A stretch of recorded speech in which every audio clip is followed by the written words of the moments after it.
আসসালামু আলাইকুম প্রিয় দর্শক। উনি অল্প বয়সী একটা ছেলে মানুষ, তার বয়স হতো 37 থেকে 38 এর বেশি না। উনি থাকতো দুবাই, তার কর্মজীবী ছিল ফরম্যান, নাকি না অন্যটা ফরম্যান। তার বিদেশি প্রবাসী বয়স হলো 20 বছর চলে, নাকি। এবং উনি বিয়ে শাদী প্রাপ্ত, ওনাদের বাচ্চা কাচ্চা নাই, ইনশাল্লাহ বাচ্চা কাচ্চা মালিকের দিব হবে। এই ডিউটিকালীন তার এমন একটা রক্তক্ষরণ হয়ে গেছে মাথায়, এই ব্রেনেই তারা অপারেশন করানো আছে। এই ব্রেনে অপারেশন করার পরে এই সাইডটা অবশ হয়ে গেছে, এবং ব্রেন অপারেশন করার পর আমার মনে হয় এই যে আইসিইউতে আসছিল বা লাইফ সাপোর্টে কয়েকদিন থাকতে পারে, এগুলো কিন্তু সিদ্ধ করে আছে। বিদেশে ভালো ট্রিটমেন্ট পাইছে, ওনার এ অপারেশন সাকসেসফুল ইনশাল্লাহ। তার অপারেশনে কোনো বেদনা পড়লাম না, ওনার ব্রেন ক্লিয়ার আছে। আর ব্রেন স্ট্রোক করলে কথা কিছুদিন একটু আবুল তাবুল থাকে, এই ভালো কথা বলে একটু পরে দেখা গেছে সেটা ভুলে গেছে।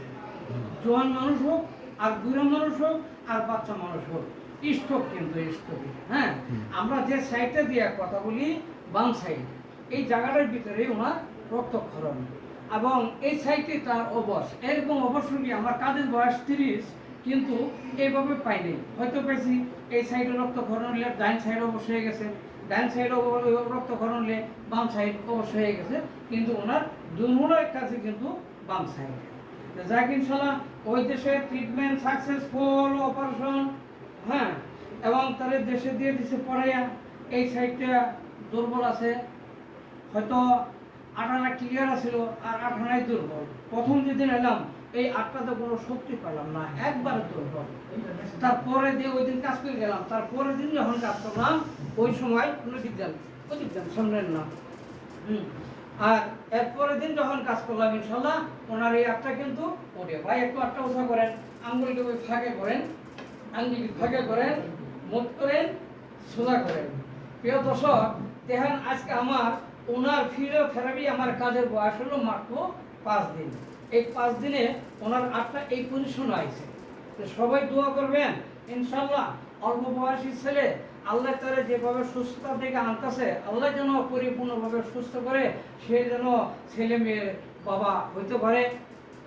এবং যে দেশে সে চাকরি খেয়েছিল, মালিক ভালো, মালিককে বলছে যে সুস্থ হইলে তুই আমার সাথে যোগাযোগ করলে আবার করে আমার কাছে আমি নিয়ে আসবো দেশে থেকে। এবং মালিকের খুশি হয়েছেন নাকি আপনি করছে আসছেন দেশে, মালিকের সবকিছু ট্রিটমেন্ট করছে এবং মালিকের খুশি দেশে পড়াইছে। আবার ইনশাল্লাহ যখন সে পুরো সুস্থ হয়ে যাবো মালিকের করবো, মালিকের খুশি মনে হয় আবার বিদেশে দেবো, নাকি ভাই? হ্যাঁ, আপনি বিদেশে স্ট্রোকের পরে এই কয়দিন যে 5 দিন আপনার পিছনে আমি শ্রম দিলাম, খেজমত করলাম, এটা আপনি কেমন উন্নত আছেন একটু বলেন। এর আগে কথাবার্তা কেমন বলছেন, একটু শব্দটা একটু জোরে বলেন যেন শোনা যায়। হ্যাঁ, উপকার হয়েছে, আত্মবায় শক্তি হয়েছে নাকি, এবং সে কাজকর্ম করে খাইতে পারবো ইনশাল্লাহ। একটু একটু দাঁড়ান ভাই, একটু দাঁড়ান। দর্শক চাই দেখেন, এই 5 দিনের বিএমএ এবং ওই দিক থেকে উন্নত হয়ে আসছিল, সে এ পর্যন্ত কিন্তু দাঁড়াইছে। হ্যাঁ, ওয়ালাইকুম সালাম, আসতেছি এই যে আছি আমি মাদারে। হ্যাঁ, এই পেশেন্টগুলো অনেক সময় দেখা গেছে 3 মাসে একটা আঙ্গুল নড়ে না। হ্যাঁ, মানুষ খালি ফিজিওথেরাপি খুঁজে, পাবলিক কিন্তু ব্যায়াম বুঝে না, ব্যায়াম কাকে বলে, এই লোকটারে কিভাবে আনতে হইব। ওনার যে 1/2% পুরোটাই অবশ হয়ে গেছিল, যেটার প্যারালাইসিস, এটা স্ট্রোক, এই সাইডটা হলো প্যারালাইসিস। এই কোনোটাই তো বাকি নাই, সব জায়গায় কাজ করতে হয়।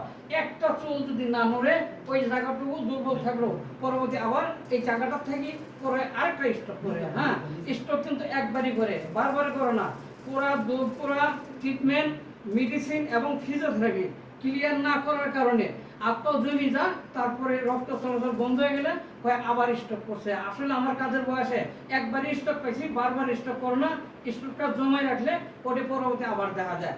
তো দর্শক সবাই দোয়া করবেন, উনি একজন অল্প বয়সী ছেলে, আল্লাহ তার জন্য পরিপূর্ণ সুস্থ করে আমি যেন আমার আত্মীয়তার যা শ্রম দরকার আমি যেন দিয়ে যেতে পারি। আল্লাহ যেন আমার আব্দুলও কবুল করে, সে যেন আবার কাজে যায় জয়েন হতে পারে, নামাজ কালাম পড়তে পারে, এই আপনাদের কাছে আশাবাদী। আলহামদুলিল্লাহ।